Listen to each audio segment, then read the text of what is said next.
Alright guys, after my recent Maschine world records and now, as of today, the Noah J reaction that he uploaded on my 2217 game, even though I do have a faster time now, it was still a great watch and I appreciate the reaction. But I thought today I was kind of going to go through my own run and kind of explain to you guys what is going through my mind while I'm playing. I'm not going to watch every single second of this speedrun, I am just going to go through this rather quickly so I can explain each and every step as quick as possible. And of course I recommend watching my world record speedrun if you actually want to speedrun this map for a good time. So the very first thing I think about is getting to the end of round 5 with one zombie left as quick as possible. Now the best way of doing this is follow the little route that I just did around all the windows on round 1, and in round 2 you're best off starting the round here. After round 2 you want to go to the top of Nacht and then basically go all the way to the end of round 5 and save a zombie at the end of that round. Now for going for the world record you basically want a double points in either round 4 or 5 to make sure that you can buy stamina up as quick as possible.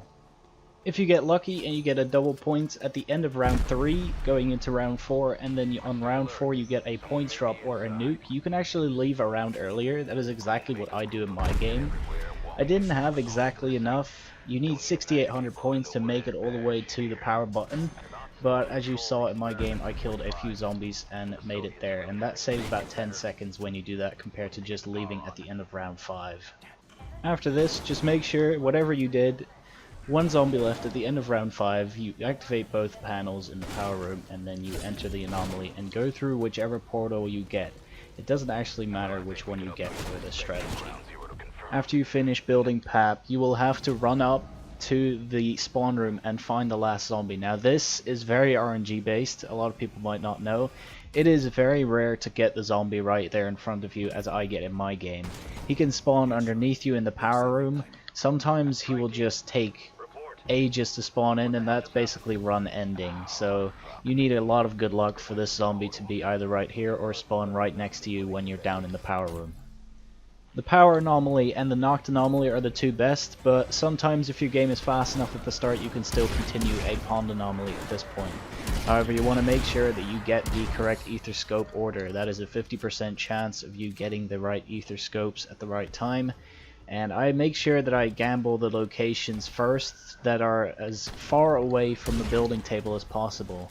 For example, with Nacht, I always make sure that after the first piece I go to the plane and then to the bottom, so that when the ether scope step finishes, I am right next to the building table. During the ether scope steps, you want to make sure that you end the dog round after you pick up the second piece, but before you pick up the third piece, because this will change the round and make the boss spawn in. But you can also pick up the third part after that and spawn in 6 more dogs, and then you want to save one of those to use for the gas canister. After that you'll want to try and recharge your ring of fire as fast as possible. In my game it was already recharged because I left a round earlier, but you basically want to end round 7 in this room as well as kill the boss and pick up the die part.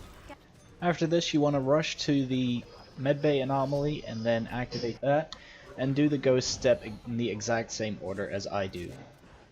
And then you want to do the horde up and spawn. Now the main thing you have to worry about here is that you do not want the megaton to stand in front of the door while the trap is going off. That will actually insta-kill him and then you're unable to do the mushroom step just after this.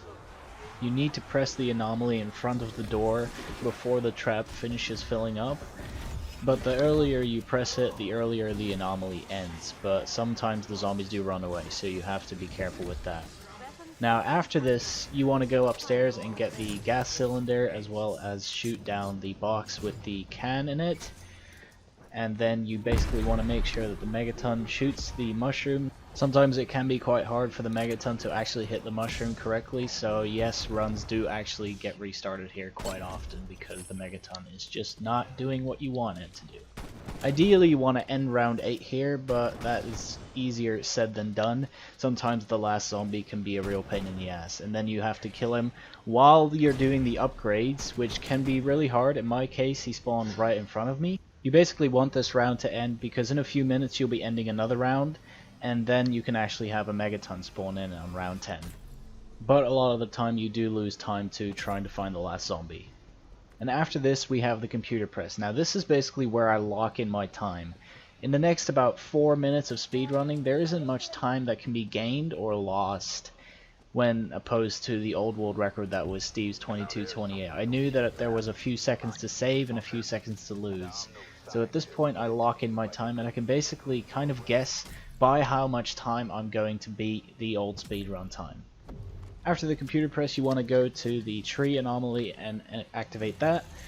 Then you want to teleport down into the dead shot room, and then you want to place the fuse in as well as get the gas canister. After this you want to go to the anomaly under PAP, activate this as quick as possible, go right back into the dead shot room and go through the teleporter back up, and then follow the exact same route as I do in my world record run. This route is very straightforward. However, I can say that when shooting the acid version of the wonder weapon, I recommend just lining up the crosshair. It makes the shots a lot more easy, and you don't fail them as often, because everyone has failed those shots when speedrunning this map, including me. Ideally, the anomaly ends as soon as you're done shooting the ice tube, but in my game I got unlucky and it did not register properly, so I had to shoot again. You want to go into this anomaly and then interact with the ghosts at the top of this room. After interacting, you get basically about 45 seconds of waiting. I use it to basically get to the end of round 9, and also to pick the electro bolt back up.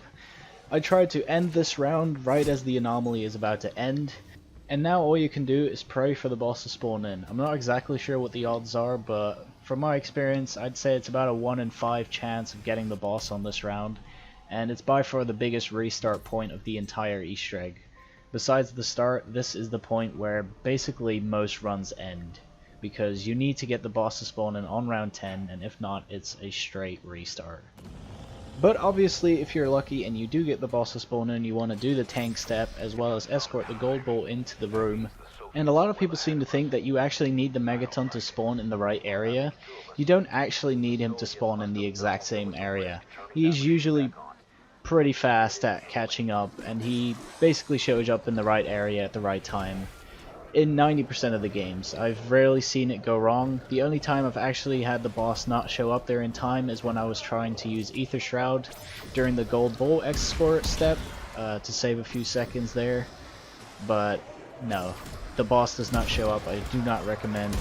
You want to get these split versions of the megaton inside of the middle blue circle, and as you can see, it's quite a mess sometimes. This is really the only nerve-wracking point before the boss fight that you can actually mess up. You can down here pretty easily. It's a very hard step sometimes. And obviously you have to make the slide out for the world record, otherwise this is a straight 17-second time loss, and in most cases that is a restart. Now I recommend just playing a few games of the Easter egg through all the way to this point, and then just trying to do the slide out and practice it that way. It isn't as hard as it might look, but I definitely recommend practicing it before you dive straight into world record speedruns. After the slide out, you basically have another 30 seconds of nothing, and I basically use it to buy stims and a sentry gun, and then I wait and knock for the anomaly to spawn in. After entering this anomaly, you only need to interact with this one ghost, and then you basically have another minute of nothing. I use this to basically kill a few zombies, kill the megatons on the map for the armor, and also to buy Jug and Quick Revive. And if you haven't bought the sentry gun and the stims already, I recommend buying them in this time frame. After the anomaly ends, you basically want to be ready to pick up the photo, and then you will be teleported straight into the boss fight. Now I'm going to try and explain to you my best way of trying to get flawless boss fights without Orlov getting hit once. So for the first of 3 steps, I always try and snipe dogs for about 10 seconds into the step, and then I go down right on top of Orlov and activate Ring of Fire there and basically just fend off everything that comes down. This is a fairly easy part of the boss fight. For the second step, I place my turret down here. It snipes a few zombies every now and then. And here I basically just focus on the zombies and the dogs only. I make sure that nothing gets near him. I don't focus on the megatons here, because I will do that as soon as Orlov is going from the second to third location. And now for the last step, you basically want to camp in the same area that I am right here. This is probably the easiest of the 3. Mainly because the zombies basically only come from right in front of you. Every now and then the zombie will come around the other side, but usually you'll be able to see them actually going that way. So you basically just want to make sure that the dogs don't get through, and the megaton doesn't surprise attack you like he almost did in my game. And I recommend just mainly focusing on the progress bar and on the dogs in the boss fight area. After you finish the third and final stage of the boss fight, you're basically locked in your time because the helicopter always touches down at 46 seconds flat. This happens every single game, no matter how bad you escape the cave. So at this point you're basically free to do whatever. A lot of people decide to pat the shotgun and go up that way, but really it doesn't actually matter. The helicopter always touches the ground at the same time. And that's basically it. As soon as you finish the boss fight, you just need to make sure that you don't make any bad mistakes during the exfil, but don't worry about it, it isn't hard. And that is basically the whole Easter egg speedrun explained. I hope you guys learned something. And that's basically it. Thanks for watching. We have a new DLC coming out in just a few days, and before that I will try to stream some Firebase Z speedruns. Again, thanks for watching, thanks to Noah for the reaction, and I'll see you guys in a bit.